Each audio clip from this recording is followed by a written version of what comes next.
a hard time finding a great sugar cookie recipe that tasted buttery, held its shape, and decorated well. I eventually just modified a recipe so that it felt like the perfect cross between my snappy buttery shortbread and a soft sugar cookie. I'll walk you through exactly how to make these cookies. Whether you're baking for the holidays or just love a good cookie, this is the perfect recipe to use. Let's get started. Hi friend, come on in. I am making sugar cookies. These are really good sugar cookies.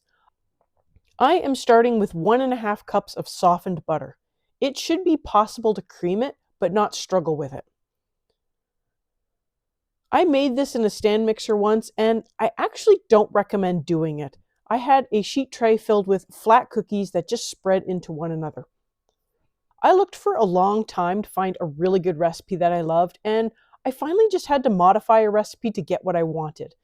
These have a really nice, almost shortbread-like texture and taste to them, but the softness of a sugar cookie.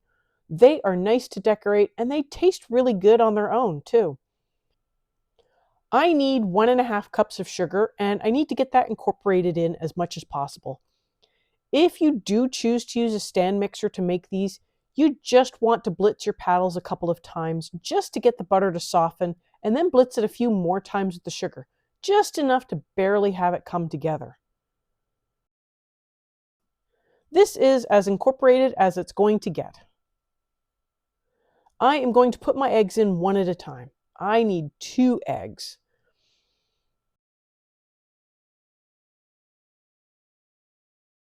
I'm going to put in half a teaspoon of salt. You may need more salt if you're using an unsalted butter, so just take that into account. I'm using salted butter here. If you do not have a half tablespoon measuring spoon, it is so worth getting. I seem to use this one all the time. It's 1.5 teaspoons, and it's just perfect.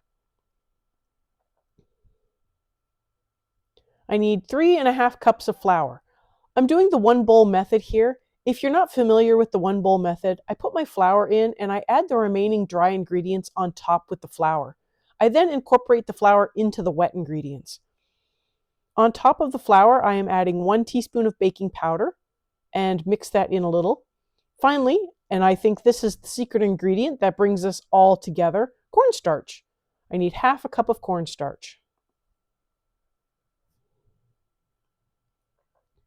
This will require a little bit of elbow grease to get it to come together, but it will come together.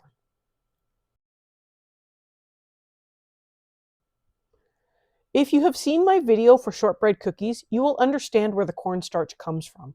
I have actually modified this recipe. I found a recipe that was really close to what I wanted, but it was just missing something. And so I ended up adding the cornstarch to it, and I feel like that was the ingredient that was missing. It gave it that extra sort of snap to the cookie, gave it an extra quality that I really enjoy from my shortbreads, and yet the recipe is still a great rollout and minimal spread sugar cookie for decorating. It just felt like the best of both worlds to have something shortbread in flavor and sugar cookie in texture. Don't be afraid to get in here with your hands if you need to help the last little bit come together. Definitely make sure you dig all the way down to the bottom and get those flour spots incorporated for a uniform dough. I just want to give it a couple of kneads, just to bring it together, but not so much that it's going to want to stick to the counter. This is a soft dough. I'm going to get this all wrapped up and in the fridge so it can start chilling. This should chill at least 3 hours, but if you've got more time, let it have more time. I'd love for you to join our little community here. Subscribe and let me know in the comments if you give this recipe a try. The dough has had about 4 hours or so to chill. It is now time to roll it out. I'm going to start with about half of it. I'll keep the other half covered just to prevent it from drying out. This dough is a bit sticky. It is best to try to work with extra flour. It's okay to incorporate a little bit of flour at this stage. I did leave this on the counter for about 5 to 10 minutes before starting. I wanted to give it a chance to get the chill off a little.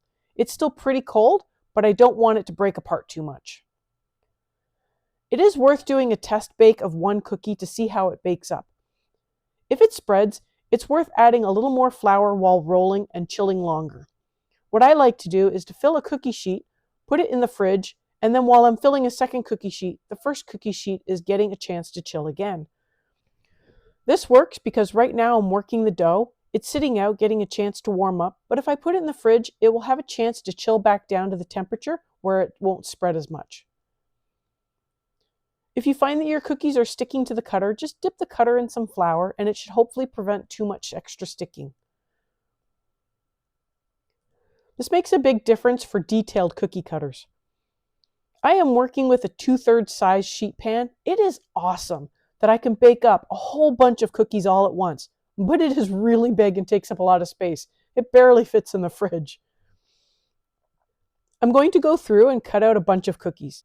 If they stick, it's good to have a nice bench scraper to help lift them off. I do like to flour my bench scraper. It also helps to gather all the scraps back together to roll out for more cookies.